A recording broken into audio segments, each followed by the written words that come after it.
আলুর ভিয়ত আইসায় আমার মাথা ঘুরাইছে। 7 জন 7টা ঘোড়ার গাড়ি নিয়ে আসছে, আবার সাথে একজন বাবুর্চি নিয়ে আসছে। বউ নিয়ে আসছেন নাকি? মালগুলোর গেট আপ গুলো দেখেন খালি, প্রোডাকশন বেশি, এই জন্য আলুর দাম একটু কম এবার।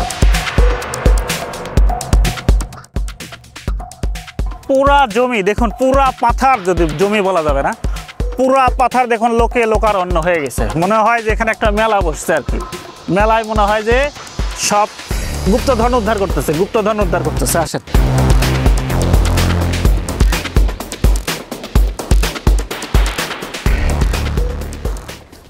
দেখুন দেখুন আলুর সাইজগুলো দেখুন। এই যে দেখেন, এই যে দেখেন মালগুলোর গেট আপগুলো দেখেন খালি। এই দেখেন, আমার মনে হয় 3টায় 1 কেজি হবে, তাই না জরুল? 3টায় 1 কেজি হবে, 3টায় 1 কেজি। এই যে এই যে এই যে দেখুন গুপ্তধন, এই দেখেন।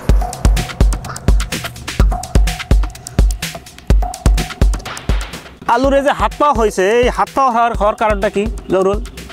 এমরাটা হাত, এ পাশে একটা হাত, হাত দিয়ে ভাত তুলে খায়। হ্যাঁ,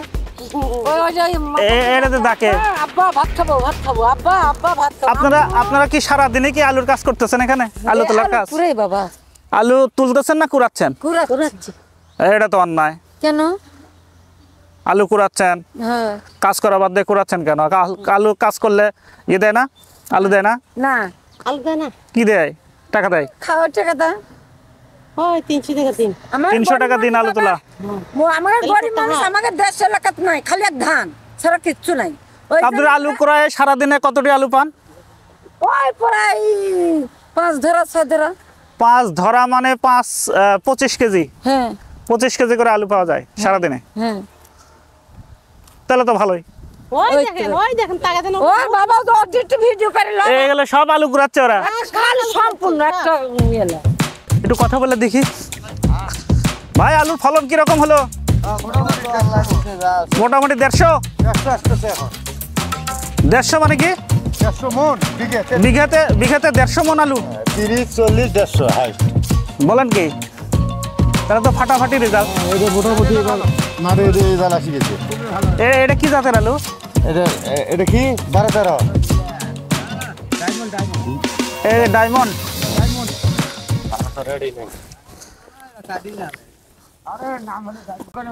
এটা তো অ্যাস্ট্রাডিক্স মনে হচ্ছে। এটা তো হেভি ফলন আছে। হ্যাঁ, মোটামুটি এটা আলু ভালো। দাম কি রকম? 16 টাকা কেজি বর্তমান চলছে। 16 টাকা কেজি বর্তমান। 16 টাকা কেজি বিক্রি করলে কি হবে? লাভ হবে বেশি, সামান্য কিছু হবে।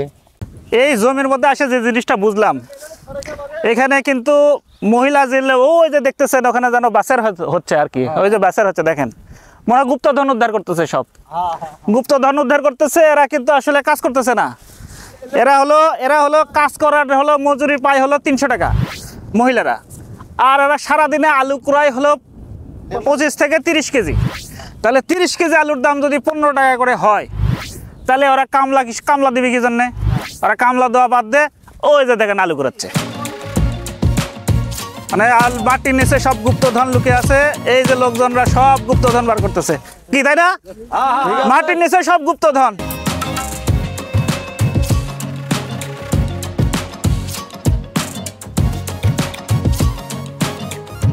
এটা কত বিঘা জমি? এটা 50 শতক। 50 শতকে আপনার খরচ কত টাকা হয়েছিল? 50 শতক খরচ 90,000। 90,000 টাকা খরচ আছে। তার মানে বিঘাতে কত করে হলো? প্রায় 60,000 টাকা করে খরচ। আর হলো এখন ফলন কিরকম দেখতেছেন? ফলনও কম। ফলন কম। 65 কেজি বস্তা হচ্ছে 60। 65 কেজি করে 60 বস্তা।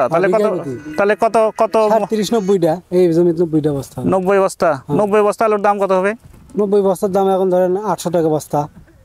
তাহলে তো 90,000 হলো না? না, তাহলে তো লসই তো। এরপরে কি করবেন? আবার আলু চাষ করবেন? এবার তো হুজুগে সব আলু লাগাইছে কৃষক। আমাকে এটা করা লাগবে এখন, এটা ইয়ে করে তারপরে এখন চিন্তা ভাবনা যে কি করা যায়।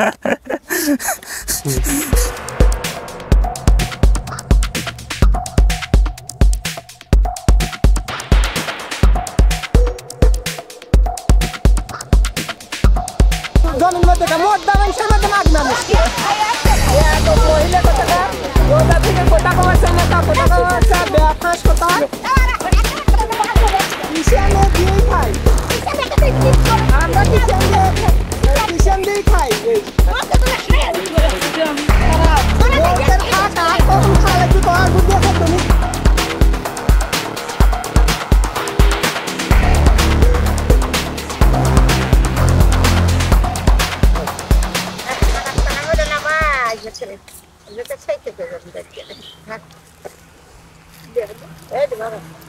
আপনার বাড়ি কই বললেন? জামতলি পাকুড়িয়া। জামতলি মানে আজ সিংড়া নাটোর? হ্যাঁ হ্যাঁ, সিংড়া থানা, নাটোর জেলা। নাটোরের সিংড়া থানা। ওইখান থেকে এখানে আলু করানোর জন্য আসছেন? ওইদিকে তো আলুর চাষ হয় না? না, না না, আমাদের শুধু ধান, ধানই আবাদ। ধান আর হলো বাদামের চাষ হয়। হ্যাঁ, বাদাম। বাদাম হয়, ডাল হয় না, ওই খেসারি। হ্যাঁ, আমাদের চলন বিলের মানে যে ওই জামতলি, পাকুড়িয়া, সাতপুকুরি, ইটেলি, মাগুড়িয়া, বিক্রমপুর, হিজলা, তাজপুর শুধু ধান। ইটালি আমি গেছি তো। ইটালিতে গেছেন? আমাদের হ্যাঁ। 3 নং ওয়ার্ডে। আমাকে 3 নাম্বার ইউনিয়নেতে। ইটালি, হ্যাঁ। ইটালি আমি গেছি। আর 1 নং ওয়ার্ড পাকুড়িয়া। দর্শক বন্ধুগণ, এই যে দেখুন যে বস্তাগুলো দেখা যাচ্ছে, এগুলো কিন্তু কোনো কৃষকের আলু না। এই যে বস্তাগুলো যেগুলো দেখতেছেন, এই যে দেখুন, এই বস্তাগুলো কিন্তু ওই যে মহিলাগুলো যে দেখতেছেন, ওই যে দূরে দেখা যাচ্ছে, ওই মহিলাগুলো আলু কুড়ায় কিন্তু এই আলুগুলো সংগ্রহ করেছে। কৃষক যখন আলু তোলা শেষ করে জমির মাঠ ত্যাগ করে চলে যায়, তখন এই সমস্ত মহিলা এবং কিছু লোক তারা কিন্তু আলুর জমিতে ঢুকে আলু কুড়ায়, এবং কুড়ায় তারা কিন্তু দেখুন এই যে এই পরিমাণ আলু তারা এক একজনে, এটা সম্ভবত একজনের, এই পরিমাণ আলু তারা জোগাড় করেছে। দেখুন এই আলু তোলাকে কেন্দ্র করে দেশের বিভিন্ন জায়গায় থেকে এই জায়গাটায়, এই বগুড়া অঞ্চলে কুড়িগ্রাম থেকে ঘোড়ার গাড়ি নিয়ে এসেছেন কিছু ভাইয়েরা। তারা এই ঘোড়ার গাড়ি দিয়ে আলুর জমি থেকে আলুকে বহন করে নিয়ে আসতেছে আর কি। তো একজন ভাইয়ের সাথে একটু কথা বলবো, যিনি ঘোড়া নিয়ে এসছেন, এখানে ঘোড়ার গাড়ি নিয়ে এসছেন, দেখি তিনি কি বলেন। ভাই, আপনি এখানে কি ঘোড়ার গাড়ি নিয়ে আসছেন? হ্যাঁ, ঘোড়ার গাড়ি নিয়ে আসছে। ঘোড়ার গাড়িতে কি করতেছেন আপনি? এখানে আলু ঢেউটার জন্য আসছে। আলু জমির থেকে নিয়ে যা কোল্ড স্টোরে রাখা, কোল্ড স্টোরেজ পর্যন্ত নিয়ে যাচ্ছেন? হ্যাঁ, কোল্ড স্টোর পর্যন্ত নিয়ে যাচ্ছে। তো এই জমি থেকে কোল্ড স্টোরেজ এখানে মানে দূরত্ব কতটুকু? দূরত্ব ধরেন 1.5 কিলো। 1.5 কিলো। হ্যাঁ। 1.5 কিলোতে আপনি কত টাকা ভাড়া পাচ্ছেন? 1.5 কিলোতে বিঘে ভাড়া বেঁধেছে 1500 টাকা, 1400 টাকা, এইভাবে বিঘা প্রতি, মানে 1 বিঘার আলু 1500 টাকা? হ্যাঁ, 1 বিঘা আলু 1500 টাকা। 1 বিঘাতে কয় বস্তা আলু হতে পারে? 1 বিঘাতে 60 বস্তা হতে পারে। 60 বস্তা। 60 বস্তা আলু আপনার 1500 টাকা ভাড়া? হ্যাঁ, 1500 টাকা ভাড়া। আপনারা কয়জন আসছেন এখানে? আমরা আছি এখানে 7 জন, 7 ঘোড়ার গাড়িওয়ালা আর একজন লোক বাবুর্চি ভাত রান্না করে। 7 জন 7টা ঘোড়ার গাড়ি নিয়ে আসছে, আবার সাথে একজন বাবুর্চি নিয়ে আসছে। বউ নিয়ে আসছেন নাকি? না না, বউকে এলে জায়গাটা বউ নাই। আচ্ছা, বউ নিয়ে আসেনি। বউ থাকবে কোথায়? বউ নিয়ে আসলেই তো ভালো হতো, এক যে কোনো বউ তো বউটাও নিয়ে নাই। আসলে। হ্যাঁ, বউ তো নাই। বউ নাই? না, বউ নাই। বউ তো থাকবেই না, আপনি এইভাবে যদি বাইরে থাকেন বউ থাকবে? বউ তো থাকবে না। বউ থাকবে। বিয়ে শাদিয়ে করিনি ভাইয়া। যাক, আপনার কথা শুনে খুব ভালো লাগলো। অনেক আবাদ, প্রোডাকশন বেশি, এই জন্য আলুর দাম একটু কম এবারে। তাহলে কি মনে হয় আলুর দাম কি পরবর্তীতে যায় বাড়তে পারে? এই কৃষক যে কোল্ড স্টোরেজে যে আলু যে রাখতেছে, এটা কোল্ড স্টোরেজের ভাড়া কিরকম? ভাড়া কোনো নির্ধারণ হচ্ছে না তো এখন। আমার প্রত্যেকটা কোল্ড স্টোরের মালিক বলতেছে যে ভাড়া এখন ভাড়া অ্যাসোসিয়েশন সমিতি ঢাকাতে মিটিং হচ্ছে, সরকার এর উপর পদক্ষেপ ভাড়া কমানোর কথা বলতেছে, আমরা ফাইলান দেওয়া পারতেছি না। আচ্ছা, এখন আমরা ভাড়া পরে নির্ধারণ করবো। আমাকে অ্যাসোসিয়েশন বগুড়া জেলার যে সমিতি আছে, আমরা বসবো, সরকারের সাথে বসতে হবে, পরে ভাড়া নির্ধারণ হবে। পরের বড় ভাড়া নির্ধারণ হবে। অনেক জায়গায় ভাড়া ফ্লাশ হচ্ছে 350 টাকা, তাই না? হ্যাঁ, অনেক জায়গায় ভাড়া আবার 350 টাকা। নটপুলে, বগুড়া, মোলামগাড়ি, নটপুলে 350 টাকা ভাড়া। খারাপ। তাহলে কি মনে হচ্ছে এখন কোল্ড স্টোরেজে যদি কৃষক রাখে আলু, তাহলে পরবর্তীতে কি তারা দাম পাইতে পারে? আলু তো একটা ফসল বছরে, এখন এটা একটা ফসল, এখন এটা বছরে তো সবজির মতো সারা বছর হয় না। এখন হতেও পারে, তবে গতবারকার মতো এত ব্যাপক দাম হবে না। সামান্য কিছু যারা সংরক্ষণ করতেছে এদেরও লাভ যে ব্যাপক তা হবে না। গত বছর যে টাইমে কোল্ড স্টোরের দরজা খুলে ব্যাপারের আলু নিছে, আলু বাইরে ফাঁকা, বাইরে কৃষকের ঘরে আলু নাই, এবারে 2 মাস 2.5 মাস পর আলু বেরোবে। আলু বের হতেই কোল্ড স্টোরেজ দরজায় খুলবে 3 মাস পর, কারণ বাইরে আলুটা থাকতেছে, ভরার পরে থাকতেছে, আমাদের পরিমাণ বেশি এই কারণে। যদিও এই বছর আলুর উৎপাদন বাম্পার ফলন হয়েছে, তারপরেও আলুর বাজার নিয়ে কৃষকদের মধ্যে অসন্তোষ রয়েছে। তবে আমি মনে করি যে প্রতি উপজেলায় যদি একটি করে সাইলো স্থাপন করা যায়, তাহলে এই মধ্যস্বত্বভোগী এখন অল্প দামে আলু কিনে কৃষকদেরকে জিম্মি করার হাত থেকে কৃষকদেরকে বাঁচানো যাবে। সেজন্য সরকারের পরিকল্পিতভাবে প্রতি উপজেলায় একটি করে সাইলো গঠন করে সেখানে সমবায় ভিত্তিতে কৃষকদের উৎপাদিত পণ্য সংরক্ষণ করে পরবর্তীতে বিক্রি করার মাধ্যমে যে বাজারও নিয়ন্ত্রণ করা সম্ভব হবে এবং কৃষকরা যথাযথ মূল্য পাবে তাদের পণ্যে। আমি চাই যে সরকার এই বিষয়ে নজর দেবেন এবং আলু চাষিদের উৎসাহিত করবেন।